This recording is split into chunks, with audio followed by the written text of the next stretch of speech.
हमने शहर को दी एक नई पहचान, हम हैं सिंघानिया बिल्डकॉन।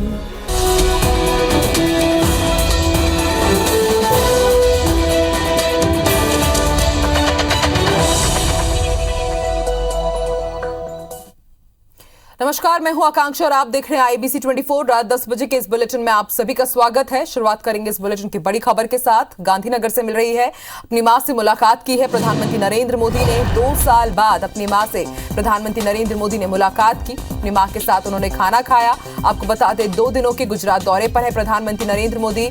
सुबह अहमदाबाद में प्रधानमंत्री नरेंद्र मोदी ने मेगा रोड शो किया था और आज शाम वो अपनी मां से मुलाकात करने के लिए उनके घर पहुंचे और साथ में उन्होंने उनके साथ खाना भी खाया है। तस्वीरें भी हम आपको दिखा रहे हैं। तो चुनाव परिणाम के अगले ही दिन गांधीनगर पहुंचे हैं प्रधानमंत्री नरेंद्र मोदी। 2 साल बाद उन्होंने अपनी मां से मुलाकात की और इससे पहले प्रधानमंत्री नरेंद्र मोदी साल 2019 में अपनी मां से मुलाकात करने के लिए पहुंचे थे।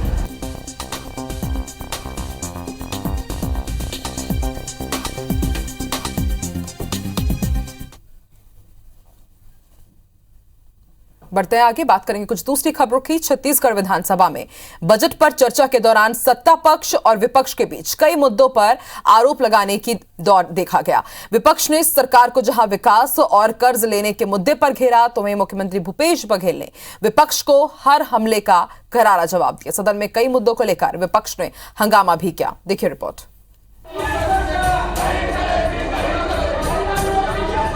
छत्तीसगढ़ विधानसभा में बजट पर चर्चा के साथ ही रेडी टू ईट और खाद की समस्या समेत कई मुद्दों को लेकर जमकर हंगामा हुआ। सत्ता पक्ष और विपक्ष के बीच बजट पर चर्चा के दौरान सीएम भूपेश बघेल ने बीजेपी को जमकर घेरा। सीएम ने कहा कि बीजेपी के शासनकाल में छत्तीसगढ़ को नक्सलगढ़ के नाम से जाना जाता था, लेकिन कांग्रेस सरकार में नक्सली घटनाओं में कमी आई है। उन्होंने ये भी कहा कि बीजेपी शासनकाल में आदिवासियों ने दूसरे राज्यों में पलायन किया है। सीएम भूपेश ने कर्ज और शराबबंदी को लेकर बीजेपी के हमलों का जवाब भी दिया। श्रमिक हो, चाहे वो आदिवासी हो, चाहे महिला हो, सबके जेब में पैसा जाए, ये हमारी कोशिश। और इस कारण से अर्थव्यवस्था बदला है लोगों का, और लोगों का अर्थव्यवस्था बदला है तो जो मुख्य धारा में लोग लौटे हैं, और यही कारण है कि नक्सलियों के रिक्रूटमेंट में भारी कमी आई और इस कारण से सिमट गए हैं। वहीं विपक्ष ने छत्तीसगढ़ सरकार के मॉडल को नाकाम बताते हुए कहा कि सरकार केवल कर्ज लेकर राज्य चला रही है। बीजेपी ने 15 साल में हर क्षेत्र में विकास किया है, जिसका आंकड़ा कांग्रेस की सरकार को देखना चाहिए। छत्तीसगढ़ मॉडल किस प्रकार जनता की आंख में धूल झोंकने का मॉडल है। आज कर्ज के बोझ से छत्तीसगढ़ डूबा है। बजट यदि 1 लाख का है तो 80,000 करोड़ का कर्जा सरकार के ऊपर है। हम लोगों ने 15 साल सरकार चलाई, 15 साल में 36,000 करोड़ कर्ज लिया। महत्वपूर्ण जिन योजना को लेकर के चर्चा की है, सिंचाई को लेकर के बस्तर का बोधघाट परियोजना, ऐसे तमाम विषय हैं कि अनटच रह गए। उसमें किसी भी प्रकार के जो शराबबंदी की बात आई, बेरोजगारों को भत्ता देने की बात आई, इन सारे विषयों का जो समावेश होना था नहीं हुआ। विधानसभा में रेडी टू ईट के मुद्दे पर सदन में जमकर हंगामा हुआ। नेता प्रतिपक्ष धर्मलाल कौशिक और बीजेपी विधायक रजनीश सिंह ने महिला स्व सहायता समूह से रेडी टू ईट का काम लिए जाने का मुद्दा सदन ने उठाया। विपक्ष के विधायक गर्भगृह पहुंचे तो हंगामा शुरू हो गया। बीजेपी ने बाहर के लोगों को एकत्रित करने का आरोप लगाया। हंगामा बढ़ता देख स्पीकर को सदन की कार्रवाई 5 मिनट के लिए स्थगित करनी पड़ी। सदन में बीजेपी विधायक शिवरतन शर्मा ने किसानों को खाद की कमी का मामला भी उठाया। 16,500 से ऊपर महिलाएं काम कर रही है। आज छत्तीसगढ़ में कांग्रेस की जो सरकार, छत्तीसगढ़ की बात करते हैं, छत्तीसगढ़ ही की बात करते हैं, लेकिन बीज निगम के ज्वाइंट वेंचर में हरियाणा के फरीदाबाद की एक कंपनी है, 74% की उनकी भागीदारी है और इस प्रकार से उनको देने का प्रयास कर रहे, 1 अप्रैल से उनको देने का निर्णय लिया है। ये सरासर छत्तीसगढ़ के महिलाओं के साथ में अन्याय है। और बिना निविदा बुलाए गए ज्वाइंट वेंचर कंपनी बना ली गई। कंपनी का पेड अप कैपिटल 10 लाख रुपए है और 10 लाख की कंपनी पूंजी 10 लाख रुपए की और 1,000 करोड़ का काम दिया जा रहा है। ये किस तरह की विसंगति हो रही है? आप छत्तीसगढ़ के महिलाओं का काम छीन रहे हैं। माननीय मंत्री जी बोल रही हैं कि उनको हम काम देंगे, क्या काम देंगे ये स्पष्ट नहीं बता रही माननीय मंत्री जी। शून्यकाल के दौरान बीजेपी ने संसदीय सचिवों के अधिकार का मामला भी उठाया। सदस्यों ने विधानसभा के प्रतिवेदन में फोटो लगाने पर ऐतराज भी जताया। इस पर मंत्री मोहम्मद अकबर ने जवाब देते हुए कहा कि संसदीय सचिव मंत्रियों की सहायता के लिए हैं। फोटो छप गई है तो क्या आपत्ति है। विधानसभा में 4 अशासकीय संकल्प भी पेश किए गए। इनमें से 3 संकल्प खारिज हो गए। सौरभ सिंह परिहार के साथ राजेश राज, IBC 24 रायपुर। जिला भाजपा कार्यसमिति की बैठक में शामिल होने के लिए रायगढ़ पहुंचे राज्यसभा सांसद रामविचार नेताम ने 4 राज्यों के नतीजों को भाजपा के लिए शुभ संकेत कहा है। उन्होंने कहा है कि परिणाम साल 2024 का मार्ग प्रशस्त करेगा। नतीजे ये बता रहे हैं कि साल 2024 भी अब हमारे लिए आसान रहेगा। रामविचार नेताम ने प्रदेश में आदिवासी नेतृत्व की जरूरत पर सवाल पर कहा कि भाजपा में संगठन सर्वोपरि है। उन्होंने जिले के सभी भाजपा कार्यकर्ताओं को मिशन साल 2023 की तैयारियों में जुट जाने के लिए कहा है। अब जो संकेत आया उससे आने वाला 2024 भी हमारे लिए आसान होगा। आने वाले समय में अब नजदीक दिखाई दे रहा है कि 2023 भारतीय जनता पार्टी की सरकार छत्तीसगढ़ में भी बनेगी। स्वास्थ्य विभाग समेत छत्तीसगढ़ के 24 विभागों के कर्मचारी अधिकारी आज विधानसभा का घेराव करने निकले। हालांकि पुलिस ने उन्हें बीच में ही रोक दिया। लंबे समय तक प्रदर्शन के बाद एसडीएम ने उनकी मांगों का ज्ञापन लिया और आंदोलन के लिए कर्मचारियों ने महंगाई भत्ता संघर्ष मोर्चा का गठन किया है। कर्मचारियों ने चेतावनी दी है कि अगर उनकी मांग पूरी नहीं हुई तो 11, 12 और 13 अप्रैल को वो हड़ताल करेंगे। शासन की तरफ से पहल नहीं होने पर कर्मचारी अधिकारी अनिश्चितकालीन आंदोलन के लिए बाध्य होंगे।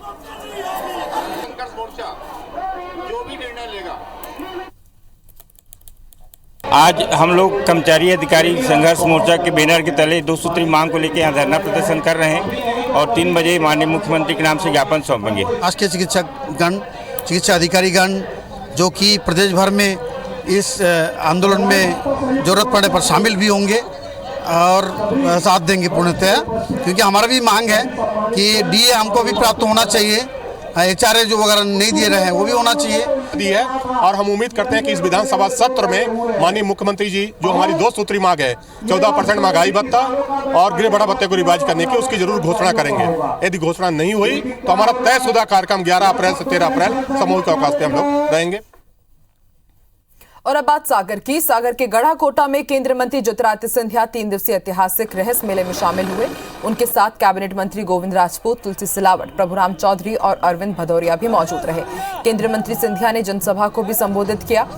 सिंधिया ने कहा कि डबल इंजन की सरकार से विकास को गति मिलती है और लोगों को यही पसंद है, इसलिए यूपी की जनता ने बीजेपी को सरकार सौंपी है। आपको बता दें, रहस्य का मेला हर साल आयोजित होता है।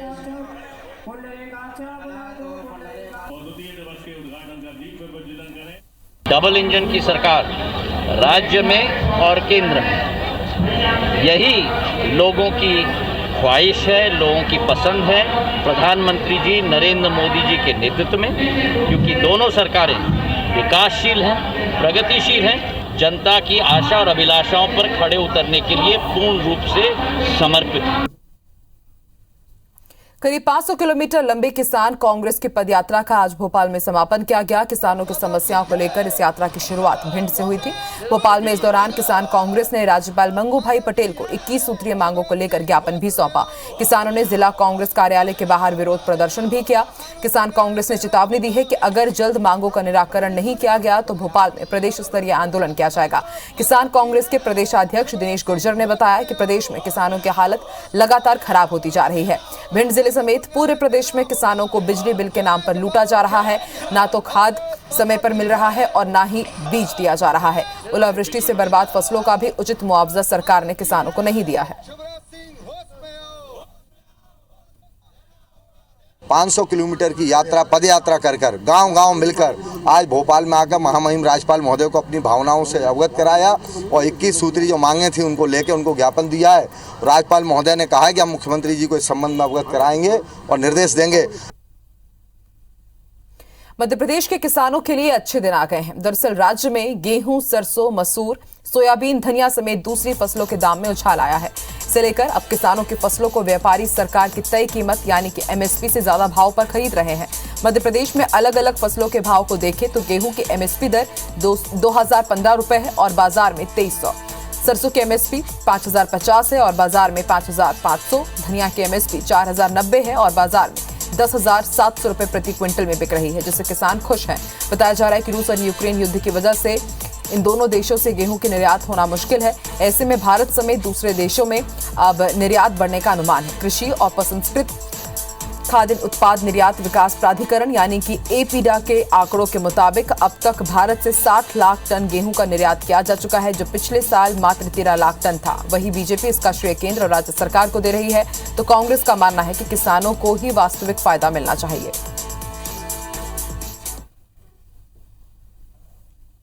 इस वर्ष भी अभी हमारा गेहूं का उपार्जन का पंजीयन संपन्न हुआ है, और पर इसी बीच में जब नया गेहूं का आने का श्री गणेश हुआ है तो मंडियों के अंदर गेहूं की उपज का दाम जो है समर्थन मूल्य से अधिक अभी आज की तारीख में चल रहा है।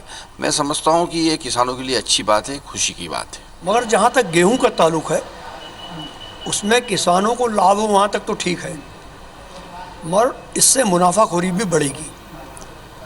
व्यापारी स्टॉक कर लेंगे और उस स्टॉक का खामियाजा उपभोक्ताओं को भुगतना पड़ेगा। कोरोना काल में अस्थायी रूप से दिन रात सेवाएं देने वाले कोविड स्टाफ के रूप में पदस्थ किए गए स्वास्थ्य कर्मियों की सेवाएं सरकार ने समाप्त कर दी है। इसे लेकर स्वास्थ्य कर्मी आंदोलन के मूड में हैं। दरअसल कोविड काल के समय सरकार ने अस्थायी सेवा में एमबीबीएस, आयुष, दंत चिकित्सक, लैब टेक्नीशियन, नर्सिंग स्टाफ समेत अन्य स्वास्थ्य सेवाओं से जुड़े करीब 5,000 लोगों को भर्ती किया था, लेकिन स्टाफ की जरूरत न होने पर अब सरकार ने सभी की सेवाएं समाप्त कर दी है, जिसे लेकर कोविड-19 योद्धा संघर्ष संगठन मध्य प्रदेश के बैनर तले एकजुट हुए स्वास्थ्य कर्मचारियों ने सरकार के फरमान का विरोध किया है। संगठन ने सरकार से निकाले गए कर्मचारियों को संविदा पर नियुक्त करने की मांग की है। संगठन के संरक्षक डॉक्टर केसी प्रजापति का कहना है कि सरकार मांगे नहीं मानती है तो सरकार के खिलाफ न्यायालय में याचिका दायर करने के साथ आंदोलन भी किया जाएगा।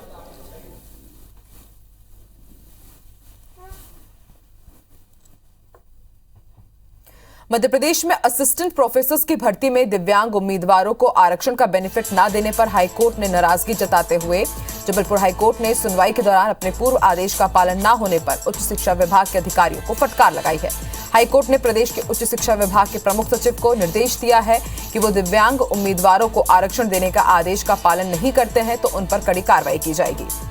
दरअसल जबलपुर हाईकोर्ट ने 29 अप्रैल साल 2020 को दिव्यांगों को कुल स्वीकृत पदों में से 6% आरक्षण देने के आदेश दिए थे, लेकिन बार बार निर्देशों के बावजूद इसका पालन नहीं किया जा रहा था। इसके खिलाफ शिवेंद्र सिंह परमार नाम के उम्मीदवार ने हाईकोर्ट की शरण ली थी।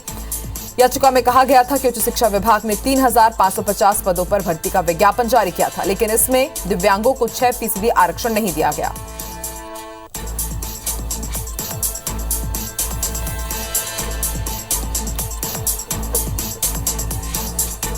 आइए देखते हैं अब तक की बिग न्यूज। आम आदमी पार्टी के पंजाब के सीएम उम्मीदवार भगवंत मान 16 मार्च को शपथ लेंगे। उन्होंने शपथ ग्रहण समारोह के लिए दिल्ली के सीएम अरविंद केजरीवाल को आमंत्रित किया है। वो दिल्ली के सीएम अरविंद केजरीवाल के साथ 13 मार्च को अमृतसर में रोड शो भी करेंगे। पश्चिम बंगाल की मुख्यमंत्री ममता बनर्जी ने कहा है कि अगर कांग्रेस चाहे तो हम सब मिलकर साल 2024 का आम चुनाव लड़ सकते हैं। अभी के लिए आक्रामक ना हो, सकारात्मक रहे। ये जीत भाजपा के लिए एक बड़ी क्षति होगी। साल 2022 के चुनाव परिणाम साल 2024 चुनाव के भाग्य का फैसला करेंगे। प्रधानमंत्री नरेंद्र मोदी गुजरात दौरे पर हैं। इस दौरान प्रधानमंत्री नरेंद्र मोदी ने अहमदाबाद के जीएमडीसी ग्राउंड में महापंचायत सम्मेलन में भाग लिया। संबोधन में मोदी ने कहा कि ये बापू की धरती है, ये सरदार वल्लभ भाई पटेल की धरती है। बापू ने हमेशा ग्रामीण विकास, आत्मनिर्भर, सशक्त और समर्थ गांव की बात कही है। जम्मू कश्मीर के गुरेज सेक्टर में आज भारतीय सेना का एक चीता हेलीकॉप्टर क्रैश हो गया। हादसे में एक पायलट की मौत हो गई है, वहीं एक घायल हो गया है। हादसा गुजरा नाला के नजदीक बरौन इलाके में हुआ। भारतीय सेना के अधिकारी ने जानकारी दी है कि 2 पायलटों में से एक की मौत हो गई।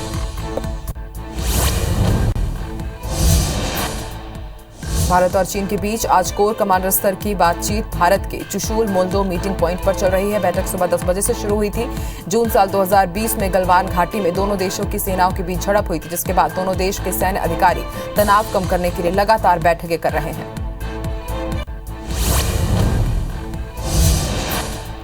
श्री अमरनाथ श्राइन बोर्ड ने साल 2022 की यात्रा के लिए ऑनलाइन रजिस्ट्रेशन की घोषणा कर दी है, जो अप्रैल से शुरू हो रहे हैं। इस दौरान एक दिन में 20,000 लोगों का रजिस्ट्रेशन होगा, जो बालटाल और चंदनवाड़ी दोनों रास्तों के लिए होगा। पवित्र गुफा और यात्रा ट्रैक से बर्फ हटाने के आदेश जारी कर दिए गए हैं।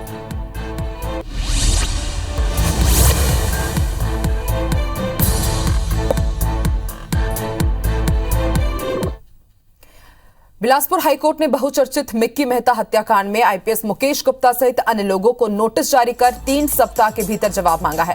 बता दें कि मिक्की मेहता की 7 सितंबर साल 2001 को संदिग्ध परिस्थितियों में मौत हो गई थी। उनकी मां श्यामा मेहता ने मामला की जांच करने के लिए मांग की थी और पुलिस से आश्वासन नहीं मिलने पर उन्होंने न्यायिक मजिस्ट्रेट रायपुर में कोर्ट में आवेदन लगाया था, जो खारिज हो गया। इसके बाद श्यामा मेहता ने हाईकोर्ट में याचिका दायर की। जस्टिस अरविंद सिंह चंदेल की बेंच ने सुनवाई करते हुए प्रतिवादी मुकेश गुप्ता और अन्य को 3 सप्ताह में जवाब दाखिल करने को कहा है। आपको बता दें, अन्य मामलों में आईपीएस गुप्ता निलंबित है और उनकी अनिवार्य सेवानिवृत्ति के लिए केंद्र को छत्तीसगढ़ सरकार ने सिफारिश भेजी है।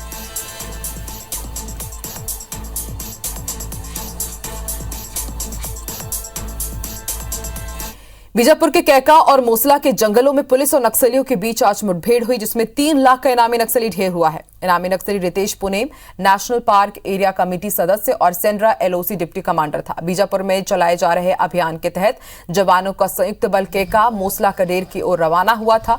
सर्चिंग के दौरान एक राइफल, 5 जिंदा कारतूस, कार्डेक्स वायर, टिफिन बम, पटाखा, माओवादी साहित्य, दवाइयां और दैनिक उपयोग की सामग्री भी बरामद की गई है। मुठभेड़ के दौरान आईईडी ब्लास्ट से एक आरक्षक जख्मी हो गया, जिसका जिला अस्पताल बीजापुर में इलाज चल रहा है।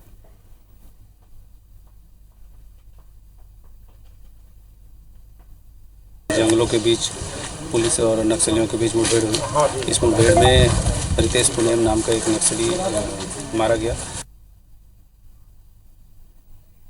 भिलाई की सुपेला और जामुन थाने में हुई कीमती जेवरात चोरी के मामले में पुलिस ने आज आरोपियों को गिरफ्तार किया है। पहला मामला भिलाई के नेहरू नगर इलाके का है, जहां घर के ड्राइवर और नौकरानी ने ही सोने चांदी और हीरे के गहनों की चोरी की थी, जिसकी कीमत 25 लाख रुपए बताई जा रही है। जामुल थाने में चोरी के मामले में पुलिस ने 4 आरोपियों को गिरफ्तार किया है। पुलिस ने इन आरोपियों के पास से सोने चांदी की जेवरात समेत 3 मोटरसाइकिल भी बरामद की है। बरामद किए गए गहनों की कीमत लगभग 16 लाख रुपए बताई जा रही है। सख्ती से पूछताछ के बाद आरोपियों ने अपने साथियों के साथ कई चोरियों की वारदातों को अंजाम देने की बात कबूली है। आपको बता दें, ये गिरोह दुर्ग जिले के कई इलाकों में चोरी की वारदात को अंजाम दे चुका है।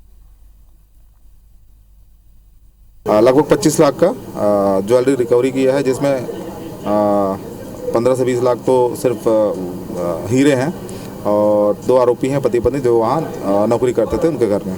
अब इसके अलावा जामुल थाने की टीम ने 8 चोरियों के मामलों का पकड़ा है, जिसमें 3 आरोपी हैं। सरगुजा में आदिवासी की जमीन की फर्जी रजिस्ट्री का मामला एक बार फिर सामने आया है। इस बार डिगमा में ही एक विधवा आदिवासी महिला की जमीन फर्जी तरीके से खरीदी बिक्री के मामले का खुलासा हुआ है। इस मामले में पुलिस ने कोर्ट के निर्देश पर महिला एसआई और गांव के उप सरपंच समेत 5 लोगों पर धोखाधड़ी का अपराध दर्ज किया है और पुलिस अब जल्द आरोपियों को गिरफ्तार करने की बात कर रही है। दरअसल एक महिला ने आरोप लगाया कि पति की मौत के बाद उनका देवर फर्जी सहमति पत्र लेकर उनकी जमीन को बेच दिया। मामले की जानकारी जब पीड़िता को हुई तो वो थाने गई, लेकिन थाने में केस दर्ज नहीं हुआ, तो उसने वकील के माध्यम से कोर्ट में याचिका लगाई। अब कोर्ट के निर्देश के बाद आरोपियों पर मामला दर्ज किया गया है। ग्राम डिगमा में मालती देवी करके एक महिला है, जिनका पूर्व में शामिलात खाता था, जिसमें उनके देवर धर्मी भी थे, बट ज़मीन का बंटवारा हुआ नहीं था। किंतु धर्मी के द्वारा कुछ भूमाफियाओं के चक्कर में फंस करके ज़मीन को बेच दिया गया। कुछ भूमाफियाओं और जो मेन आरोपी धर्मी हैं, सचिन तिग्गा, भक्कू राम और कुछ भूमाफियाओं के विरुद्ध में एफआईआर रजिस्टर किया है।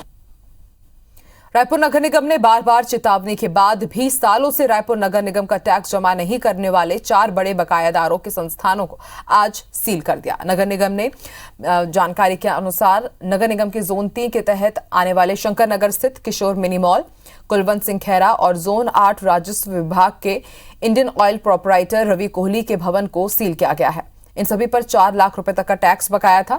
इसके अलावा जवेद हुसैन के प्रिंटिंग प्रेस परिसर के खिलाफ तालाबंदी कार्रवाई की गई। नगर निगम ने जल्द भुगतान नहीं होने पर बकायादारों के खिलाफ कुर्की की कार्रवाई अभियान चलाने की चेतावनी दी है। मध्य प्रदेश के होटल, रेस्टोरेंट और चाय नाश्ते की दुकानों पर काम करने वाले कर्मचारियों को अब हर हफ्ते वीकली ऑफ मिलेगा।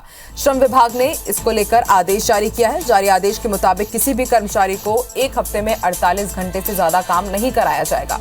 श्रम विभाग ने इसे लेकर मध्य प्रदेश के राजपत्र में सूचना भी प्रकाशित की है, जिसके अनुसार शिकायत मिलने पर होटल संचालक के खिलाफ कार्रवाई होगी। दरअसल होटल, रेस्टोरेंट और जलपान वाली दुकानों के संचालक अपने कर्मचारियों से लगातार काम कराते हैं, जिसकी शिकायत विभाग को लगातार मिल रही थी।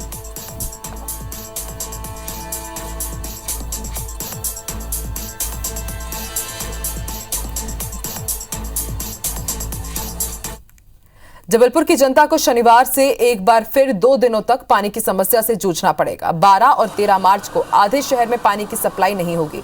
दरअसल नर्मदा के किनारे बने 55 MLD के ललपुर जल शोधन संयंत्र में नगर निगम मेन राइजिंग लाइन को शिफ्ट करने का काम करेगा, जिसकी वजह से निगम ने 2 दिनों का शटडाउन का फैसला लिया है।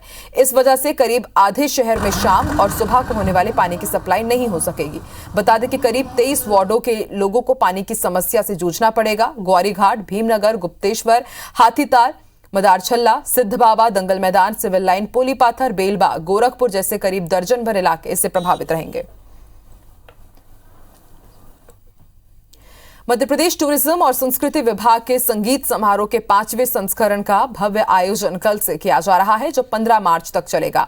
4 दिवसीय समारोह में भोपाल और 4 प्रमुख शहरों के अलावा देश के मशहूर कलाकारों समेत विदेशी कलाकार संगीतमय प्रस्तुति देंगे। इसे लेकर संस्कृति विभाग के प्रमुख सचिव शिवशेखर शुक्ला ने बताया कि राष्ट्रीय और अंतर्राष्ट्रीय संगीत कला का होने वाला ये समारोह इस बार भोपाल और इंदौर के साथ बटेश्वर, मुरैना, मांडू में भी होगा। भोपाल में संगीत समारोह की शुरुआत कल कुशाभाऊ ठाकरे अंतर्राष्ट्रीय कन्वेंशन सेंटर यानी कि मिंटो हॉल में शाम करीब 4:45 बजे से किया जाएगा।